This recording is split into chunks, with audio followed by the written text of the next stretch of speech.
Adelante, por favor.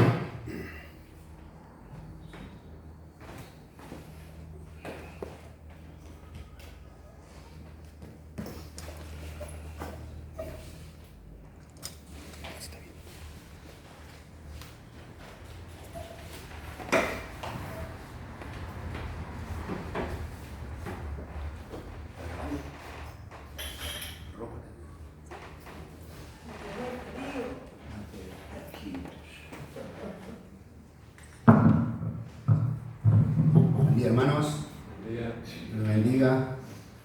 ¿Cómo están? ¿Bien? Gracias a Dios. Ya llegaron los días un poco más lindos, más fresquitos. Después de haber pasado un verano bastante fuerte, gracias al Señor que podemos estar ahora un poco mejor. Gracias a Dios, hermano. Vamos a la palabra del Señor. El día de, con la ayuda del Señor, poder ver unos pasajes de la Escritura. Y este pensamiento precioso sobre lo que el Señor nos dio a nosotros, ¿quién nos dio, no? El Señor a nosotros? Vamos a leer en San Juan, capítulo 1,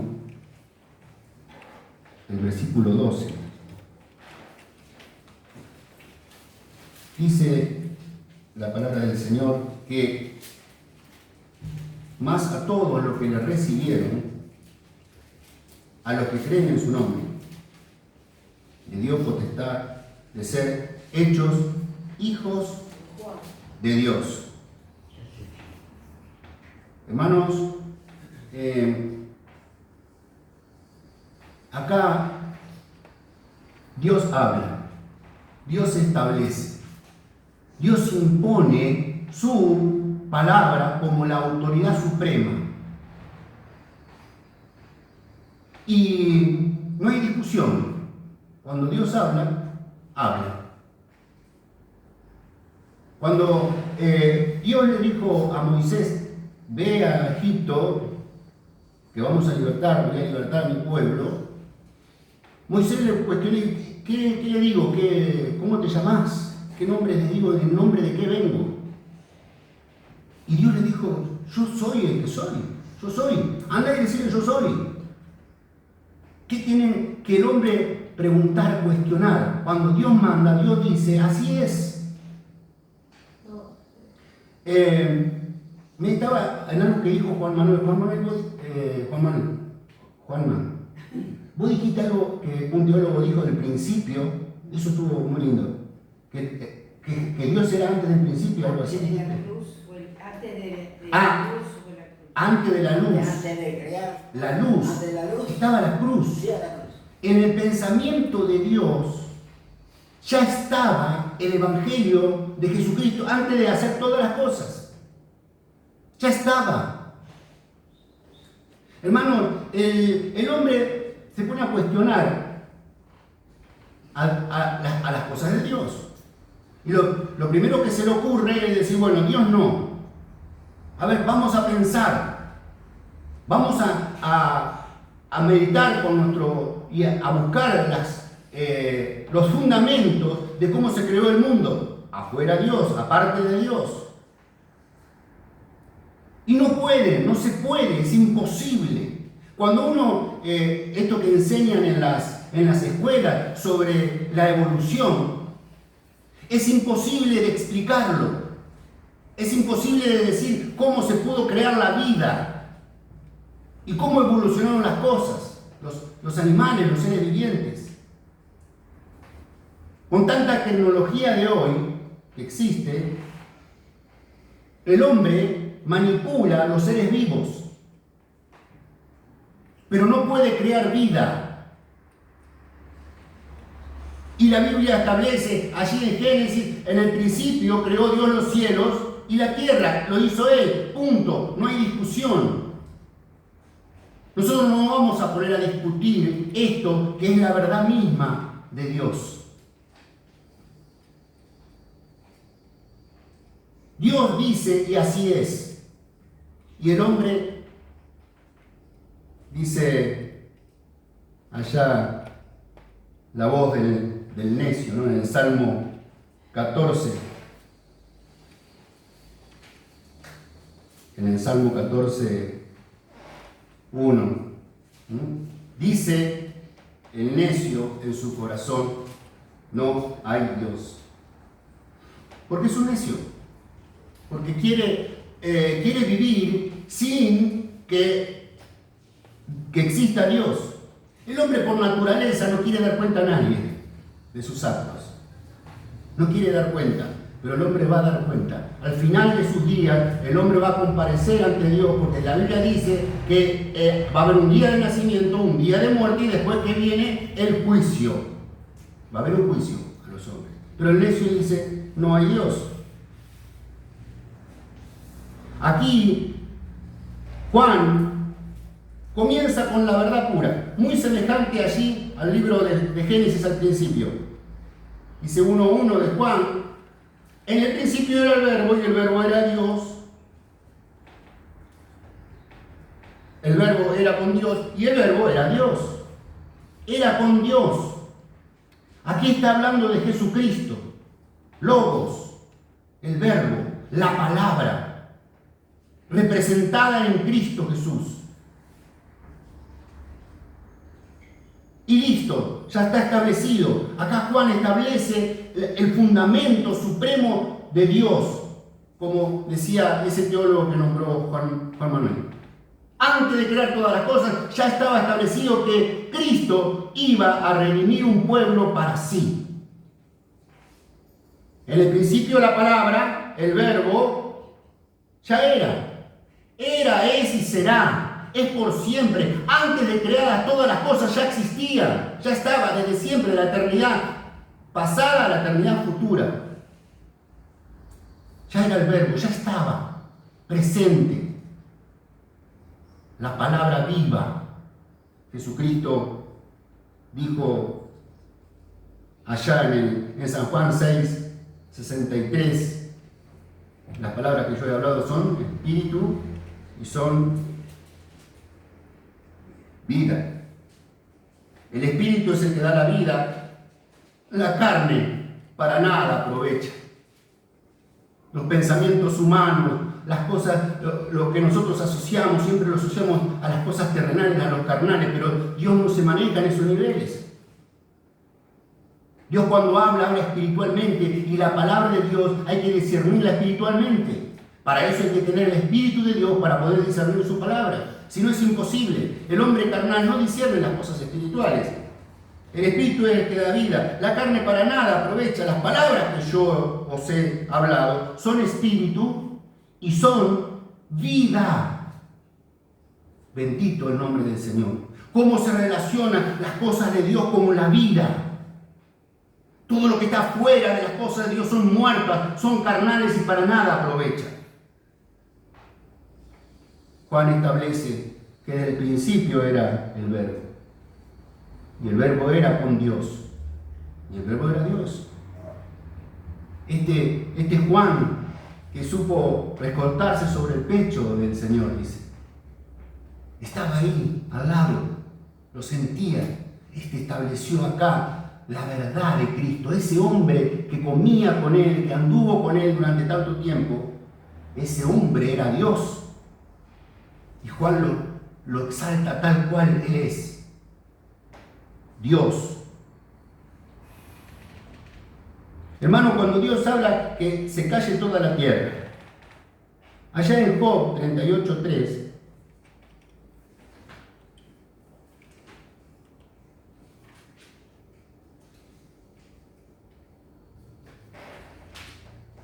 habían hablado por el tema de Job, por lo que él había acontecido, por lo que le había pasado. Ya habían hablado sus amigos con respecto a todo este tema. Habían tratado de discernir el cómo, el por qué, el para qué, todo lo que le había pasado a Job. ¿Se acuerda usted? La tribulación que pasó Job. Y sus amigos vinieron y hablaron. Después habló también Job. Pero aquí, en el 38 de Job, le dice en el versículo 3, ahora ciñe como varón tus lomos. Yo te preguntaré y tú me contestarás. A ver, ahora el que habla es Dios.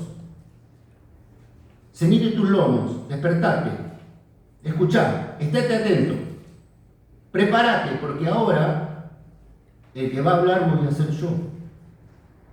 Ante la voz de Dios callen todas las naciones de la tierra. Dios dice y se hace. Cuando Dios habla, allá en el principio dice hágase, y se hicieron las cosas. Cuando Dios habla,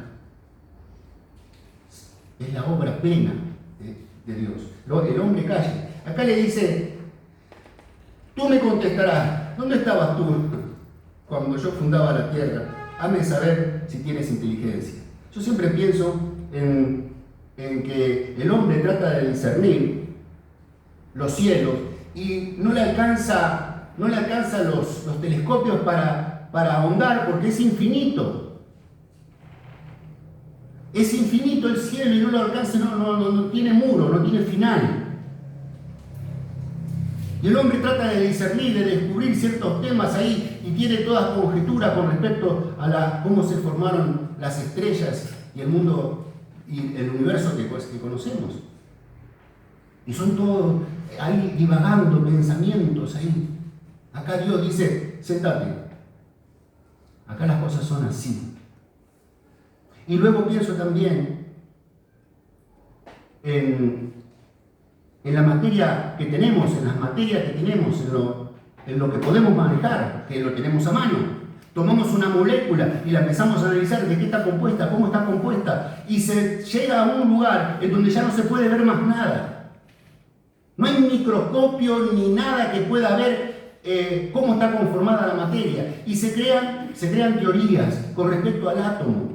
Y en las escuelas se enseña un átomo que se llama átomo de Bohr, pero es una teoría, no se sabe si es así verdad, porque nadie vio un átomo jamás. No se puede ver un átomo. Y lo tenemos a la mano, lo tenemos en los laboratorios. No se sabe, se conocen sus reacciones, se conoce cuando cómo opera la materia con ciertas acciones que uno lo pueda intervenir, pero no se conoce cómo está. Es más, el átomo de Bohr se contradice el propio átomo.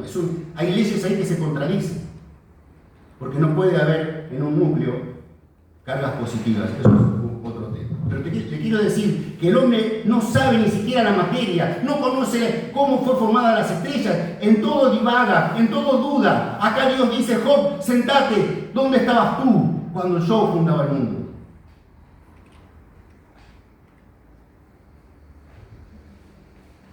Hazme saber.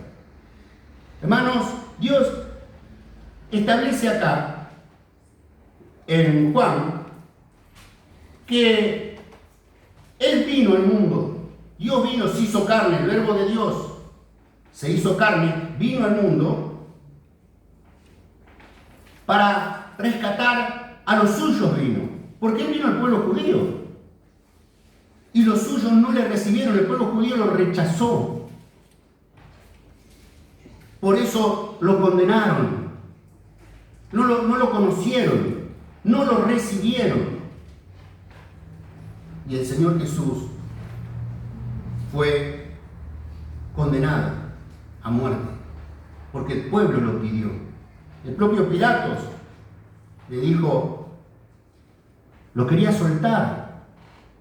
En la fiesta se suelta a uno de los presos, por la fiesta misma. Y acá tenían a Barrabás y a este.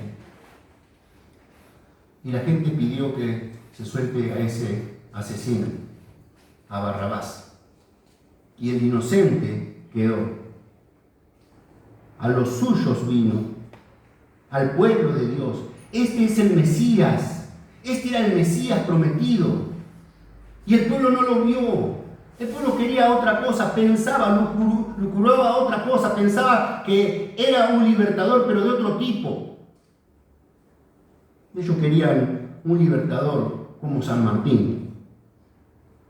que saque a los romanos y que les dé libertad. Ya no sea un pueblo oprimido, sometido por otros. Ahí en el libro de Isaías 35,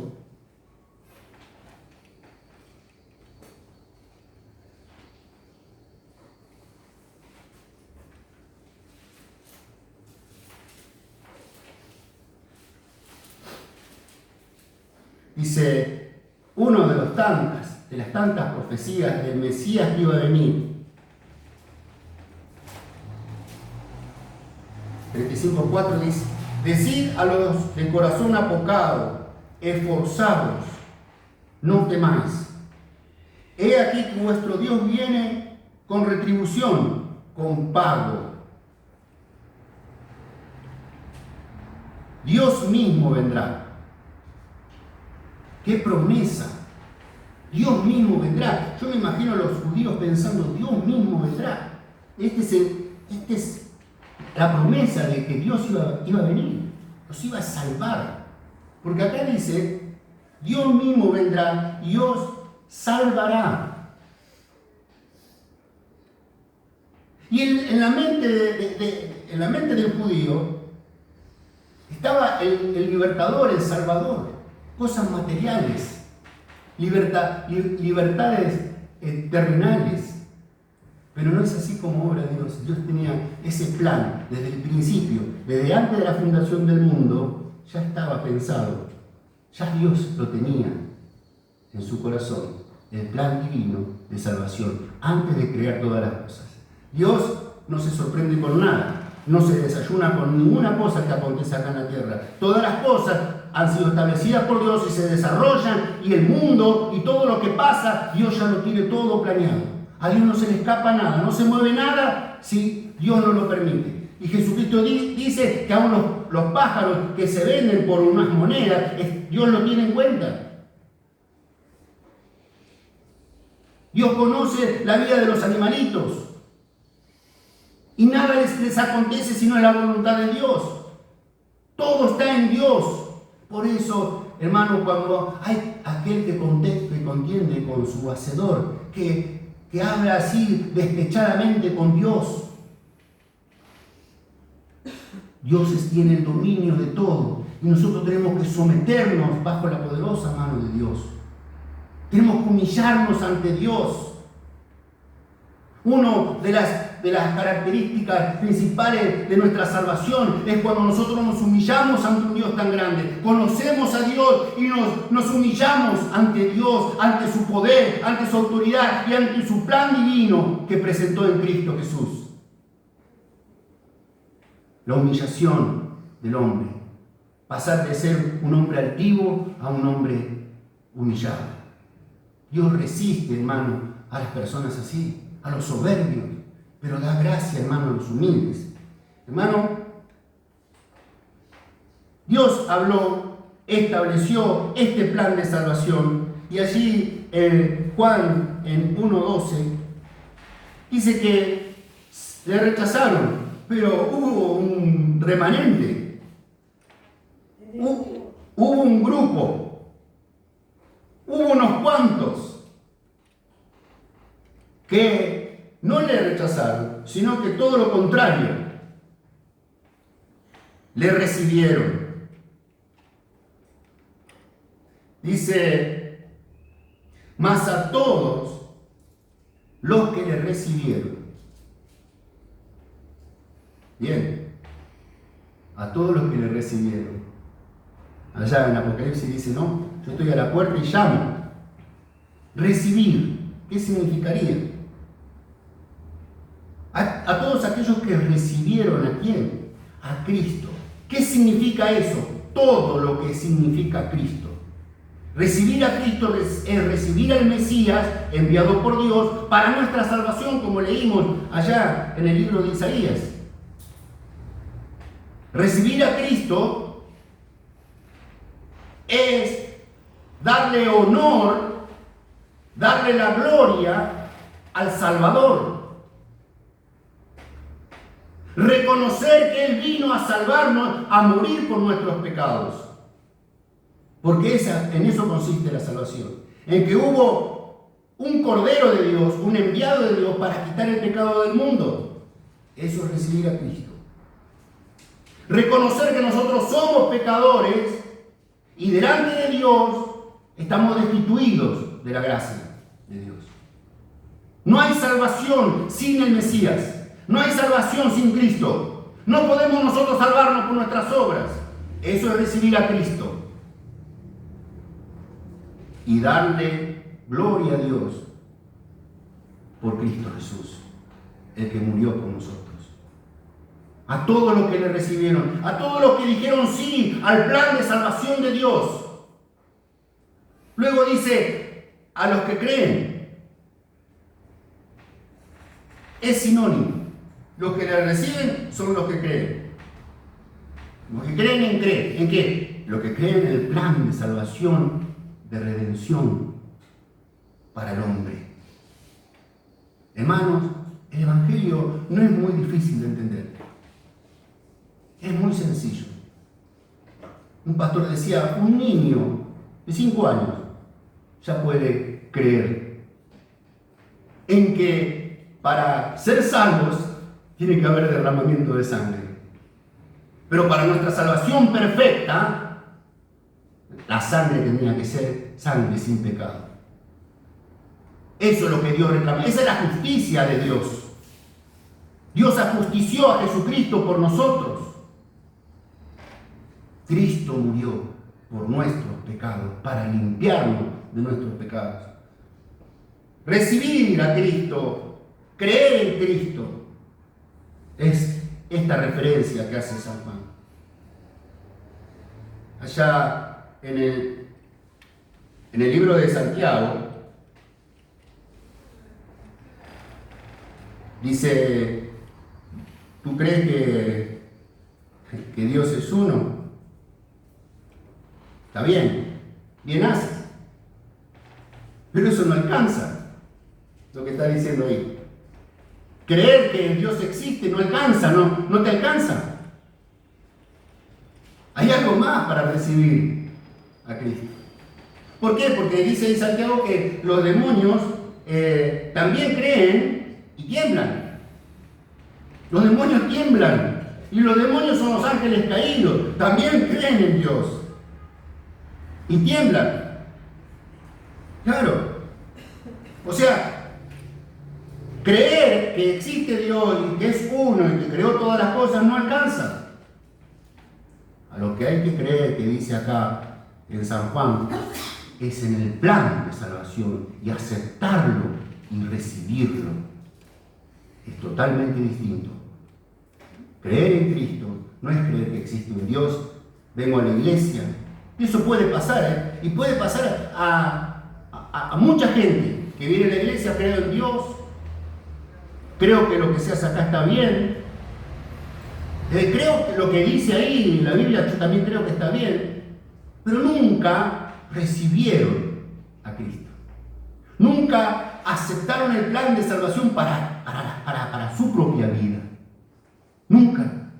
Y pasan los años y aceptan todo y siguen como si fuera una hilera de niños que van camino a la escuela, siguen a los demás. Pero nunca hicieron este alto de recibir a Cristo en su corazón para salvación de su alma. La transformación, la vida eterna. Acá dice en San Juan entonces, volviendo al pasaje principal, a todos los que le recibieron,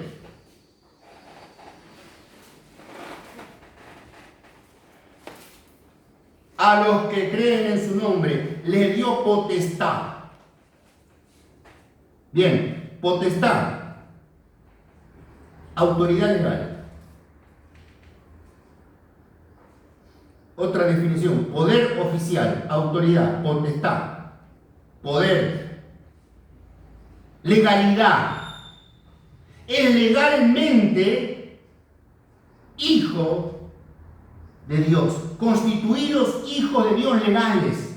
¿Sabe por qué somos legales? Porque no somos adoptivos. Somos legalmente hijos, porque somos engendrados por Dios a través de su Espíritu Santo. Dios nos hizo nuevas criaturas. Allá trataba, le decía a Jesús a Nicodemo, ¿tú eres príncipe de Israel y no sabes esto? Porque lo llevaba, ¿cómo voy a nacer otra vez? Voy a volver al vientre de mi madre, no lo entendía, siendo yo ya viejo. ¿Cómo no entendés esto?, le dice el Señor. Porque las cosas espirituales son distintas. Lo que es de la carne, carne es. Pero Jesús le estaba hablando de un nuevo nacimiento engendrado por medio de la salvación en Cristo y a través del Espíritu Santo. Una nueva criatura. Somos nueva criatura. Nacemos otra vez. Es menester nacer otra vez para entrar al reino de los cielos.